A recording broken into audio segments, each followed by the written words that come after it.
Бұл не? Былтырғы еккен картошка екен. Содан қазылмай қалған картош мен сол күйі жедім. Міне, мұнда да жетті. Сол күйі қап, бірақ. Анау қыстап шықты ма сонда топыраққа? Қазылмай қалтарғаныз екен. Сода бұзылмады. Тіпті шірімеген, сүмеген. Қайта көктеу алдында тұр екен ғой мынау міне. Қажап, сода ол қыста неге сүкетпейді? Басқа сақталған картош екен анау. Мынау міне Шығыс Қазақстан Қатонқарағай ауданы, Белқарағай ауылы.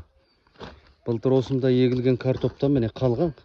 Топырақ қабатында қалып қойған, бір күрек бойы ұзағанда. Қыста бұл жерде су ағыс кезінде 35-40 градус аяз болды. Бірақ мына картоптар сүмеген, шірімеген, қайта өміршеңдік қуатына ие, тамыр тартып, көктей бастаған. Міне қараңыздар. Бұл қандай қасиет.